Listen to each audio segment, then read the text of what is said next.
Welcome to the News Hour. After a night of scattered protests against immigration raids in Los Angeles, about 700 Marines and 2,000 additional National Guard troops began arriving today.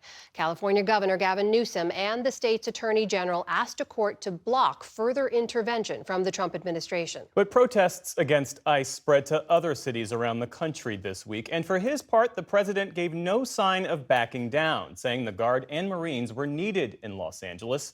In a speech at Fort Bragg today, he called protesters a foreign enemy and animals and said he would use every asset to quell violence. Special correspondent Marcia Biggs starts our coverage from Los Angeles.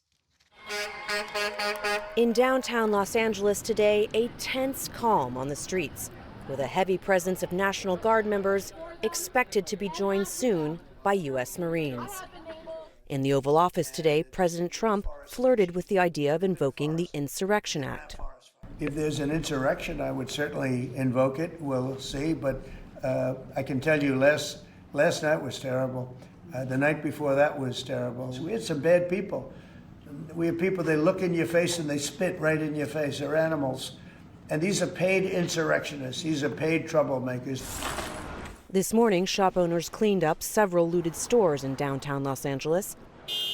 But California authorities have said the majority of last night's protests were nonviolent. Mr. Secretary. In a congressional hearing today, Secretary of Defense Pete Hegseth said troops were sent to safeguard ICE agents. We have deployed National Guard and the Marines to protect them in the execution of their duties, because we ought to be able to enforce immigration law in this country.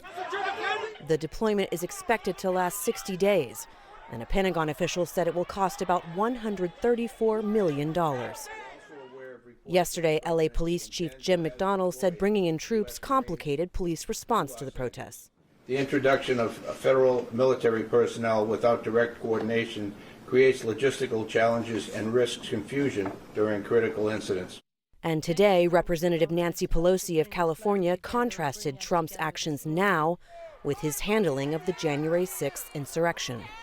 Something is very wrong with this picture. Inconsistent in his actions, contrary to his own statement that he couldn't, of a year ago, that he couldn't send anyone in without the governor's consent, any place, and in violation of the Constitution. Elsewhere this week, from Atlanta to New York City, mostly peaceful protesters gathered in multiple cities to call for the end of ICE raids. We are not criminals. We are working people, and we are not a trash can for the president. This is not I don't understand if this is his way to make America great again. Destroy our people, destroy our communities, destroying America. That's what he's doing. At Trump Tower yesterday, more than 20 people were arrested after refusing to leave. And in Austin overnight, police fired tear gas containers and arrested protesters. We were just out there peacefully protesting. We were not being aggressive towards the cops at all. We were just protesting as normal. Whenever they decided it was over, they just pushed us and used a lot of force. Back in Los Angeles, demonstrators last night gathered in a small stretch of the city. Some came to protest in solidarity, even if they were scared to identify themselves. I am a U.S. citizen, and that's why I'm here. You know, I'm here for my mom who can't be here. I'm here for my uncles and my family members who cannot be here today. But anybody could just look at me and be like, that's a brown guy right there. He must not be a citizen. So even with my citizenship, I'm still fearful of being out here. Kira Connor has lived in LA for 35 years. Yesterday, law enforcement and protesters stopped right outside her building. How do you feel about calling in the Marines and the National Guard? I have mixed feelings. I've lived here long enough through many, many riots, from Northridge to this, to Rodney King, to all that. So it was bound to happen and needed. So I don't think the mayor or Newsom handled anything correctly. That's my opinion. Did Trump overreact? Absolutely.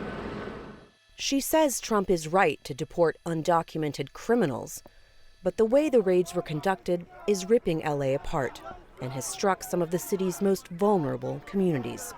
Instead of being the nice, showy president, someone has to make moves. at the same time, you don't go after 30 and 40-year-old, people in the garment district that have been working there, and I know that they have grandchildren and great-grandchildren. They make up LA. They make up downtown, and now they're gone. Their family is ripped apart. To do this right after our wildfires, this is insanity. We can't take anymore. We believe that about 200 people or more have been detained during the past 3 or 4 days. Jorge Mario Cabrera is with the Coalition for Humane Immigrant Rights. He says they've been inundated with calls from families, desperate for information about their loved ones. We only know of probably a dozen or so individuals that we can actually talk to about their case, which means that the others could just simply be already deported or on their way or forced to sign, which is what we're also hearing, that people are being not forced, but certainly encouraged to sign their self-deportation. How scared are people? Today I spoke with a couple of workers that went into to do what they need to do to earn their living honestly. And I asked them directly, why are you here? Aren't you afraid? One of them said, what I do with my fear is I bring it with me, put it in my pocket, and go on. There's no other option for me. Cabrera believes that this show of force is used as psychological warfare and a provocation, an attempt to show those who support immigrants as unruly and un-American. Amna? And Marcia, we should note you're standing outside that Metropolitan Detention Center in downtown LA. As you reported, over 200 people arrested in those ICE immigration enforcement raids over the last 3 or 4 days. What more can you tell us about the circumstances around those raids and who was arrested? Well, we don't know very much, Amna, because we haven't been able to speak to anyone who's been detained. But Cabrera described warrantless dragnets meant to target indiscriminately as many Latinos as possible. Now, of course, the administration flatly denies this, and ICE maintains that everyone arrested was living here illegally. But advocates say that they've been detained and have not been able to have access to their families or to any legal representation. But what we do know is that these were all workers. They were targeted at places like a car wash, a Home Depot, a clothing manufacturer. These were all people who were working or looking for work. Marcia, what about in terms of the protests? Give us a sense of what you see and hear going on around you right now, and if there's any sense of where things go from here. So the scene here has been pretty quiet, almost festival-like for the last hour or so. We just heard a flashbang. We just heard another one. This is kind of how it's been going. This is what we saw last night. Of course, we mentioned some looting, but in general, last night was pretty non-violent standoff, which would erupt briefly when protesters would set off fireworks and then the LAPD would push them back.